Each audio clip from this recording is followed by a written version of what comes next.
ma'am अखोगी हंदक Laiba हफ्ता सिगी card reading का pendulum का हाइफेट येंग से को अदो पेंडुलम से वीकली की येंग बदो अदुमाइना दुम कैनो मसुम खनबीर से को हाइदी खल्लिबा पोतो अदुगी आंसर दो येस और नो नत्रगा हाइदी करम मतमदा नत्रगा हाइदी लेना को वीकी हंदक की हफ्ता की कैनोम तौगे काइना खल्लरगदी हाइदी करम नुमित कुंबदगा तौसिगे अदुदना फगदगे हाइबदो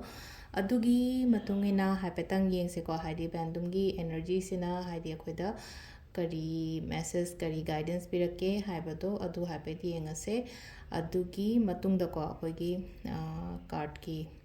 ngатang khanbam ga khangdragadi ko keno tawbiyo hadi video se post thamena ko aduga aina khandori ba poto hadi hapetang khanbiraga karam kanda keno tawgadage ko sidala ise ko hadi akoina august kumba malai ko hadi friday or tuesday kumba adumain taro ko ado sidala ire ko khoi aham bagi ko hadi pendulum gi keno se ko hadi energy se ado mathang gi sina ai card ipok numit ki matung ina card amamam khatang oin lotho yenga se ko weekly gi oina kari guidance lake habado adu dumasu yeminarase khoi goina handa ki hafta gi ko laiba hafta sigi tarot card reading ko sunday monday ko ai to lotho ko sunday monday Tuesday, Wednesday, Thursday, Friday, Saturday ko nomajing to kabale ko im jaga son sin irai thang ja ko nomajing aham bagi se nomajing ni ko nomajing yoi na hari kari energies la ke ham to yenga se ko hari nomajing gi se ko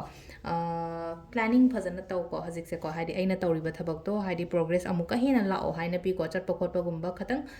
thabak ka relate oina kha chathok ko thok gumba pi be ko hari matek maya oiro khatang lamda oiro amada oiro ko plan sing se phajana clear helo hajik se ko ado plan sing se aina tawdori ba aina pami ba kholi ba mayam se ko hadi loina phajana clear o hen ba hai tare ko khallagadi mayam ama le ko implement tawdo ba hai tare ko poching se adu tawba hobudi yara bane ko hadi khanjana raga legadaba matam dina te ko hadi action loba yara matam ne ko sisna khoi gi numaijing gi oina lere ko mathangi ko ningthokaba ko ningthokabagi oina leino ko khatang khara ko isha sida ko hadi kitang nuai taba khotaba gumba khara leigani ko wakhan nuai taba ni khangde emotionally upset oibani khangde amani khangde ko aduga sum leino ko hadi relationship taga harasina ko hadi ai partner sina aingonda kai lo chano khol chano kaina dumaina khanba khotpa adum bagum basu khatang adum khara feel taba ko ko silai se ko aduga ko sida lai sida ko hadi thajaba thamo hai tare ko hadi life ta punsida thajaba thamo hadi trust se hadi trust yamna darkar roi ko isha thanda isha da self belief ama kari ama akiba kai kal kem tham gona pakhat kano ka ta sengna ha kanda pakhat kano yamna phatna khanjan ba khochan ba tawgono mi je emotionally upset horaga di wakhan je ja jam khalena ko do handa ki week se kata khara marak ta hai tare ko hadi emotionally down oi ba khopa do main leine ko hadi nuai ta ba leina khala se ri tho wari sha to ko aro sisina ko in ka bai ko leba pokpa ko leba pokpa se na haide ke noma phangba oina oiri ko se de achievement gumba la ko achievement gumba la e clarity yamna lerak pa kholak pa yamna positive outcome oina la e handa ki oina hari yetna raga leiba khot pa leraga su aingonda lak pa phangba dumaina oina oi ko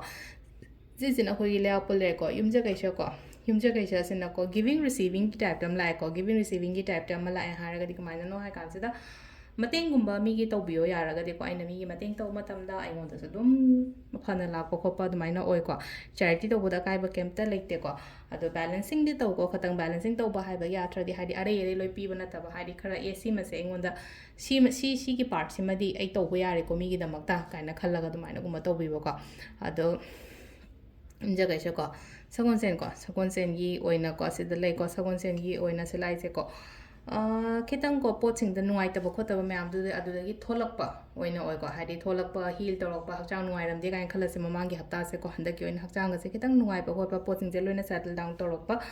aduga ko kitang sida su ko hadi kitang chathok pa khotok pa chophai ko hadi yum da sum phamjal laga su leiga no ko hadi nuai te khote haraga di ma pan da kitang tho godi mind gu ma je kitang relax oina ko adu ma pan da kai da ka tang thopi gera khot pi gera ko matik maya chat gera khot gera ko mai toraga mathangi irai ko irai sina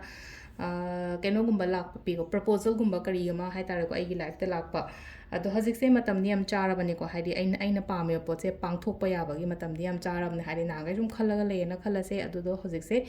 it's a right time to take action hairako action oiro natraga haidi aina pame poto ai passion ai dreams kari kra sugumba mayam se phajana follow to bibo ko bibo ko sisina irai lai ko last ki thang joko thang jina kitang negative oina la ko competitive hadi laina ko hadi competition su laini conflict su laini ko ataraga su ai ngamda ya de haibagi shada wakalo namadi laigani ko hadi competition namda changdoi ne na khalase ba exam ऐसे exam था दोइने ना खलसे बको हादे LC की exam से यामना competitive ओइबो खोप अदुमाइना ओइना ओइगनी को competitions lots of high तार यामना तराई तराई बो ओइदबदो अदो सिदा को कॉन्फिडेंट लइयो को अदु हाइदि आई दो माइ पाक तब यादे को आई दो एट एनी कॉज आई विन तौदब यादे को हाइबदो हदाइ तरो खल्लगा तौपियो को अदो सिदा को हाइदि एनर्जीस ति खतंग नेगेटिव ओइ अदु तारगा सु लेना को आई ngam यादे हाइबगी अदुगी वाखलोन अमगा दुमाइना तौबिबा अदु सिदा लेरे को ये हंदकी हफ्तागी कार्ड की मैसेज अदुगा पेंडुलम डाउजिंग दा मैम थैंक यू